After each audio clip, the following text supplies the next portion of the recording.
the goalkeeper left behind. On Christmas Day, 1937, a massive crowd gathered at Stamford Bridge to watch Charlton Athletic take on Chelsea, a festive fixture that was a staple of the English football calendar. However, the match would not be remembered for the scoreline, but for a comedic breakdown in communication caused by the erratic British weather. As the game progressed, a legendary pea super fog descended upon the pitch, reducing visibility to zero and turning the match into a ghostly affair. The incident occurred when the referee, realising the conditions were impossible, blew his whistle to abandon the game. Both teams and the officials promptly left the field for the warmth of the dressing rooms. The problem was that nobody told Charlton goalkeeper Sam Bartram, isolated at the far end of the pitch and unable to see the halfway line. Bartram remained in position, peering intensely into the whiteout. He assumed the silence meant his team was simply dominating possession at the other end, pinning Chelsea deep in their own half. The smoking gun was the arrival of a baffled police officer appearing out of the mist 15 minutes later. The officer stared at the crouching goalkeeper and asked, "What on earth are you doing here?" The game stopped a quarter of an hour ago. There was no punishment, only amusement. Bartram eventually made his way to the locker room to find his teammates already showered and dressed. The story remains the definitive anecdote of English winter football, a symbol of a goalkeeper's lonely dedication and the importance of telling him when to go home. The king of the bench. In the vibrant, star-studded ecosystem of Brazilian football during the 1980s and 90s, countless young men dreamed of becoming the next Pelé. Yet one man, Carlos Kaiser, managed to secure the fame and lifestyle of a superstar striker while being devoid of any professional footballing ability. For over 2 decades, Kaiser navigated his way into contracts with Brazil's most prestigious clubs, including Flamengo, Fluminense and Vasco da Gama, mastering the art of the transfer without ever playing a competitive minute. The deception was brilliantly simple. Kaiser would sign short-term contracts and immediately feign a hamstring injury during his initial training session. With MRI technology not yet commonplace, medical staff were forced to rely on his testimony regarding the muscle pain. He sustained the ruse by charming journalists, paying youth players to tackle him aggressively in practice, and socialising with teammates to uphold his star persona. The scheme faced its greatest threat at Bangu AC, where the club owner demanded he play. Facing imminent exposure, Kaiser instigated a physical altercation with a supporter during warm-ups, ensuring he received a red card before he could even be substituted onto the pitch. There were no official sanctions, as Kaiser was never formally caught. He simply migrated to the next unsuspecting club before his contract expired. He never faced a ban or a fine. Instead, his legacy is one of comedic infamy. Kaiser is celebrated today not for his goal-scoring record, but as the greatest footballer never to play football, a cult figure who successfully exploited the system to live a lie for 20 years. The United star who became a priest. In the late 1990s, Northern Irish midfielder Philip Mulryne was living the ultimate dream at Manchester United. A product of the famed youth academy, he shared a dressing room with icons like David Beckham and Roy Keane, earning a lucrative salary that afforded him the quintessential lifestyle of a Premier League star. He dated glamour models and enjoyed the trappings of fame. Yet while his peers chased luxury cars and trophies, Mulryne was quietly battling a profound sense of spiritual emptiness that material wealth could not resolve. The turning point was not a tabloid scandal, but a radical rejection of the secular world. After injuries curtailed his playing career at Norwich City, Mulryne did not pivot to the comfortable life of punditry. Instead, he vanished from the public eye, embarking on a rigorous, decade-long journey into theology. The definitive proof of his transformation arrived in 2017, when photographs emerged not of him in a football kit, but lying prostrate on an altar floor during his ordination as a Roman Catholic priest. The consequence was a voluntary forfeiture of wealth. Mulryne took a vow of poverty, trading his high earnings for the simple white habit of a Dominican friar. He abandoned the celebrity circuit for a life of prayer and service in Dublin. His legacy is one of the sport's most fascinating anomalies. A man who conquered the material summit of English football, only to realise that for him, the only true victory lay in walking away from it all to serve a higher power. Tim Wiese. For over a decade, Tim Wiese was recognised as one of Germany's finest goalkeepers, a Werder Bremen icon with Champions League experience and a place in the 2010 World Cup squad. Known for his flamboyant pink jerseys and aggressive saves, he was always a showman between the posts. However, following a disastrous, contract-terminating spell at Hoffenheim in 2014, Wiese did not quietly fade into retirement. Instead, he channeled his frustration into a manic bodybuilding regimen that facilitated a physical metamorphosis so extreme it rendered him unrecognisable. The transformation grabbed global headlines when photographs surfaced showing the former keeper possessing a physique less like an athlete and more like a comic book titan. He had packed on 40 kilograms of pure muscle, tipping the scales at a staggering 130 kilograms. This radical reinvention caught the eye of World Wrestling Entertainment, who identified a ready-made superstar. The culmination of this journey was his official in-ring debut in Munich in 2016, where he tag-teamed with WWE veterans, performing not as a footballer, but as the imposing force known as The Machine. While his professional wrestling tenure was ultimately brief, the spectacle was undeniable. There were no fines or administrative sanctions involved. Rather, the shift in public perception was absolute. Wiese effectively dismantled his footballing identity to be reborn as a sports entertainment gargantuan. His legacy remains one of the most bizarre crossovers in European sports history, demonstrating that for select athletes, the addiction to the roar of the crowd persists long after the final whistle blows. Robert Lewandowski. In the spring of 2010, Blackburn Rovers were a stable Premier League side under manager Sam Allardyce, searching for the firepower to push for European qualification. Their primary target was a promising 21-year-old Polish striker named Robert Lewandowski, then playing for Lech Poznan.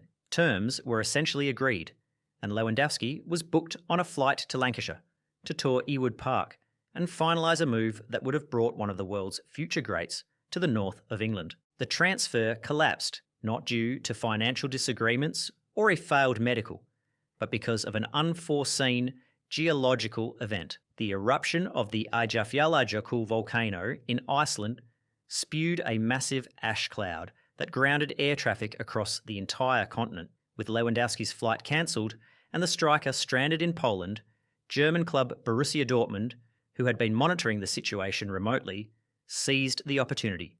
Jurgen Klopp made a personal intervention, convincing the striker to reject the Premier League in favour of the Bundesliga. The decisive factor was the timeline itself. Had the volcano not erupted during that specific window, Lewandowski would almost certainly have become a Blackburn player. The legacy of this near miss is staggering. Lewandowski went on to score over 600 career goals, winning every major honour in club football, while Blackburn Rovers suffered relegation just 2 years later and have never returned to the top flight. It remains the greatest what-if in transfer history, a destiny altered entirely by an act of nature.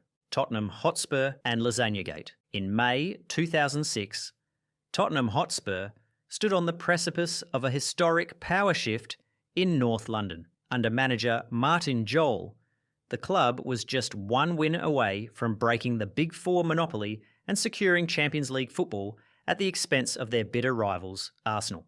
Going into the final day of the season, Spurs controlled their own destiny. They simply needed to match Arsenal's result to seal their place among Europe's elite.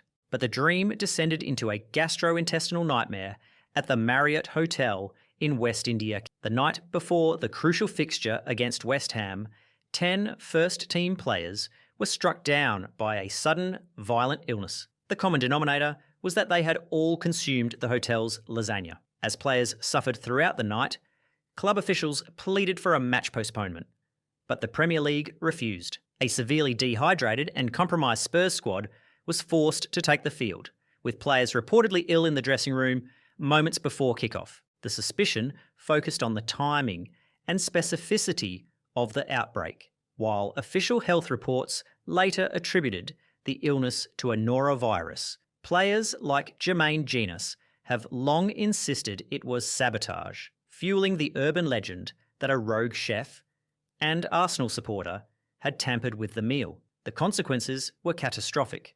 Spurs lost 2-1, Arsenal won, and the Gunners leapfrogged them into 4th place. Lasagna Gate cost Tottenham millions in revenue and remains a source of paranoia, ensuring the dish remains permanently off the menu for the squad.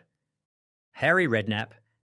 In the summer of 1994, West Ham United visited Oxford City for what was intended to be a routine pre-season friendly. The Premier League side was depleted by injuries, and the atmosphere on the bench was tense. However, the most vocal presence in the stadium was not a coach, but a spectator named Steve Davies. A tattooed, chain-smoking diehard, Davies spent the first half leaning over the dugout, relentlessly heckling manager Harry Redknapp and screaming that striker Lee Chapman was playing like a donkey.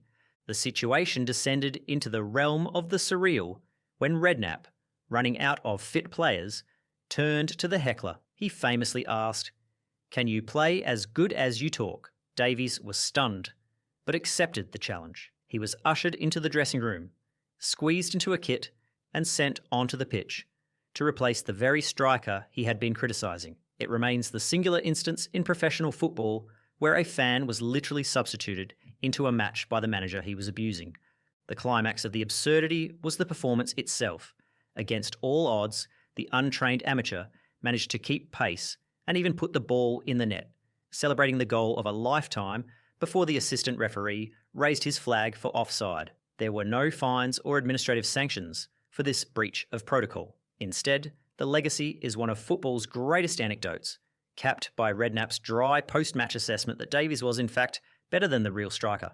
Barbados versus Grenada. In 1994, the Caribbean Cup qualifiers witnessed the most bizarre fixture in football history, a direct consequence of a fundamentally broken rule implemented by the tournament organisers. Barbados entered the match needing to defeat Grenada by a margin of 2 goals to advance to the finals. However, a peculiar regulation stated that a golden goal in extra time would not only conclude the match, but would count double, worth 2 goals on the scoreboard. The chaos commenced in the dying minutes, with Barbados leading 2-1. Realising this result was insufficient to qualify, the Barbadian defenders made the calculated decision to score a deliberate own goal, tying the game 2-2 to force extra time where they could chase the double goal. Granada quickly recognised the loophole. If they scored a goal in either net, even their own, Barbados would fail to achieve the required 2-goal margin and Granada would advance. The absurdity peaked in the final 5 minutes, which devolved into total farce. Barbados players effectively split their formation to defend both goals simultaneously, frantically preventing Granada from scoring in either the opponent's net or their own. The tactic succeeded. The game ended 2-2, and in extra time, Barbados scored the golden goal. Because of the regulation, the final score was recorded as 4-2, securing their qualification. The legacy of this event was immediate.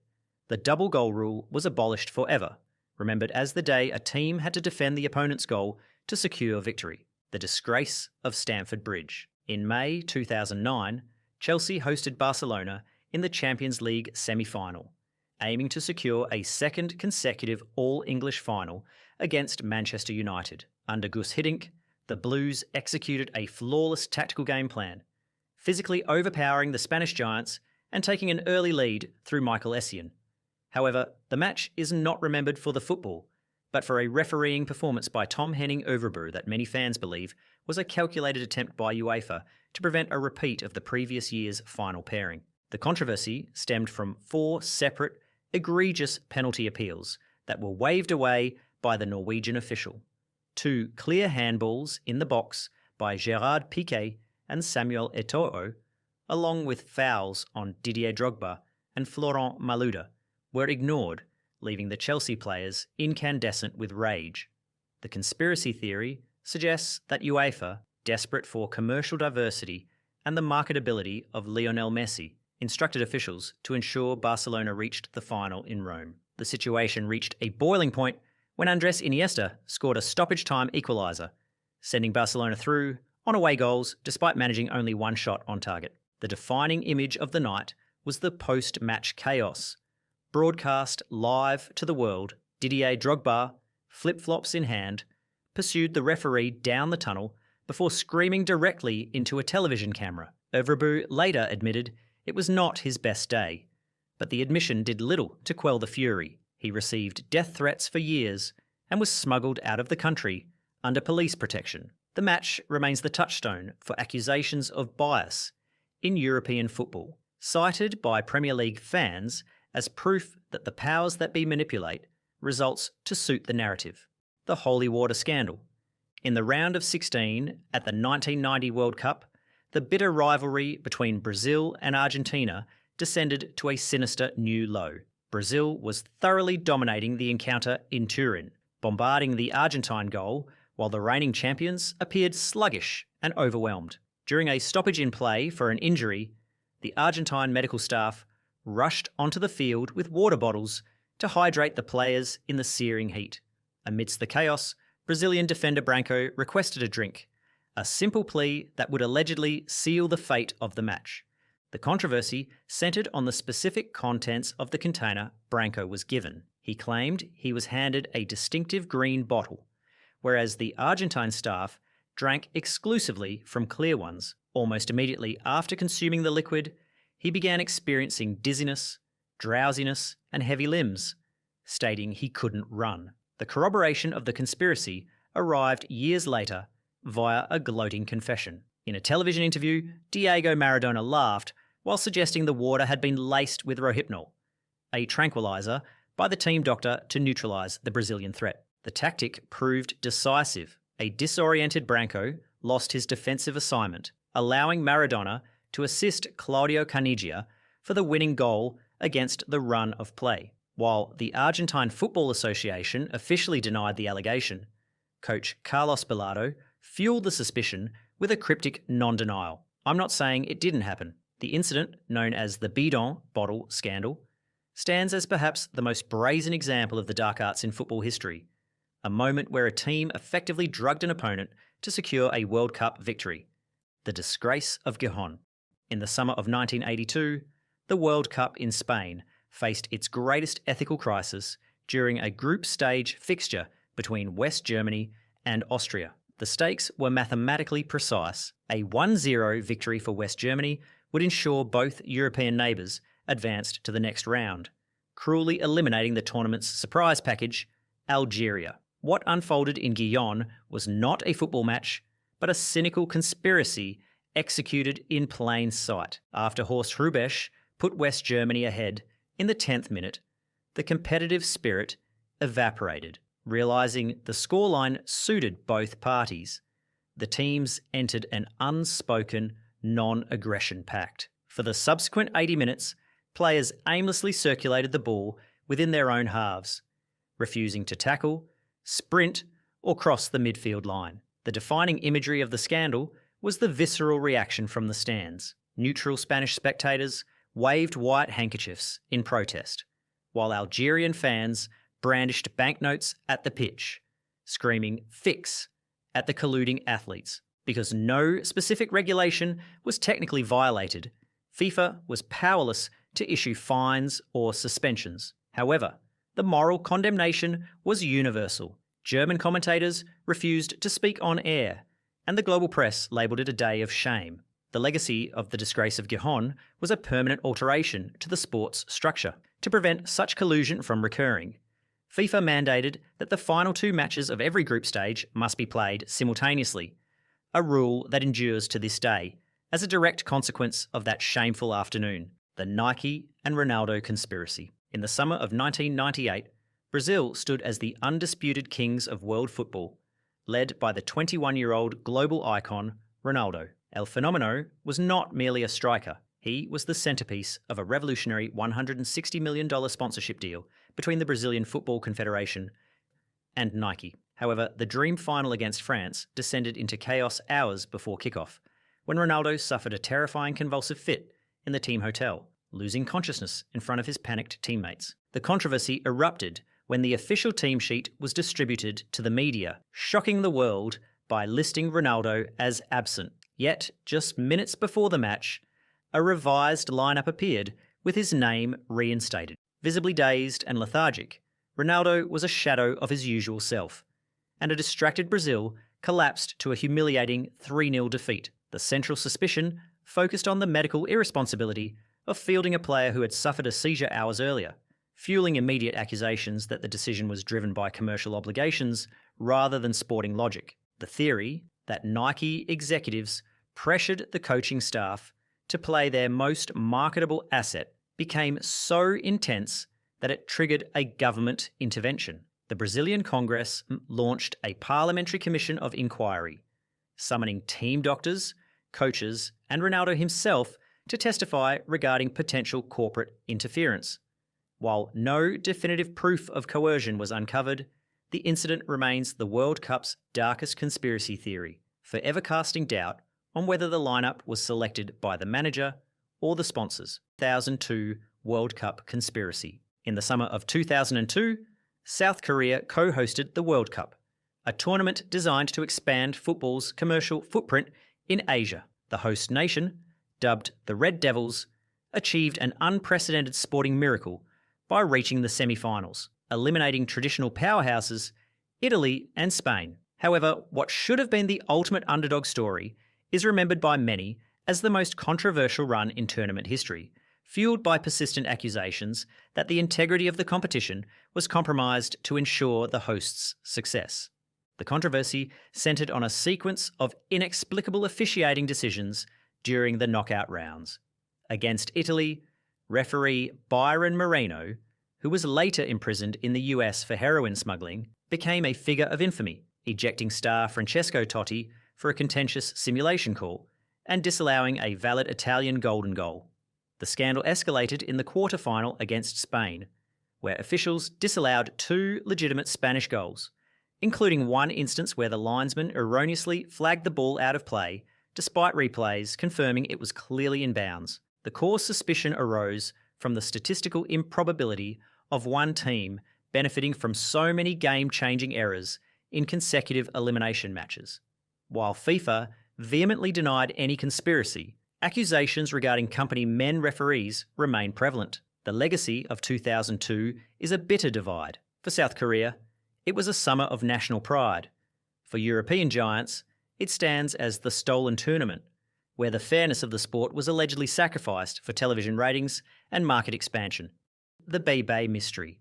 In the summer of 2010, Manchester United manager Sir Alex Ferguson, renowned for his meticulous scouting network, stunned the football world by signing an unknown Portuguese winger named Bebe for a substantial £7.4 million.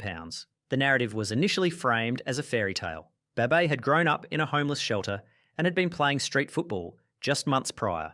However, the heartwarming story quickly curdled into suspicion when Ferguson admitted a stunning detail. He had never seen Bebe play, not even on video.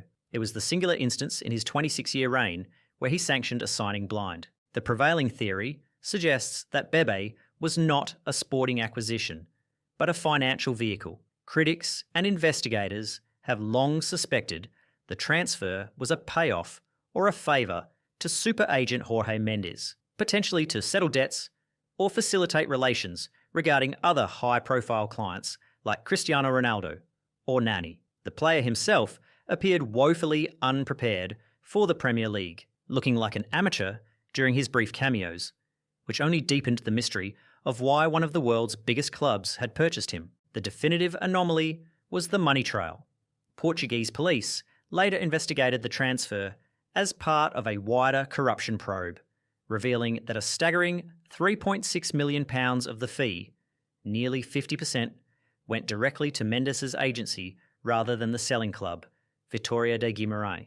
Bebe was quietly shipped out on loan and eventually sold, but the transfer remains the most baffling irregularity of the Ferguson era. It stands as a prime example of the agent's game, where a player is utilised less as an athlete and more as a mechanism to transfer millions of pounds between powerful associates. Johan Cruyff and the missing World Cup. In 1978, the Netherlands were favourites to win the World Cup, largely because they possessed Johan Cruyff, the three-time Ballon d'Or winner, and arguably the greatest player on the planet. However, just before the tournament in Argentina, Cruyff abruptly announced his retirement from international football. For decades, the public narrative was noble. The world believed Cruyff was boycotting the tournament as a political protest against General Videla's brutal military dictatorship in Argentina. He was hailed as a man of principle who placed human rights above sporting glory. The reality, revealed 30 years later, was far more traumatic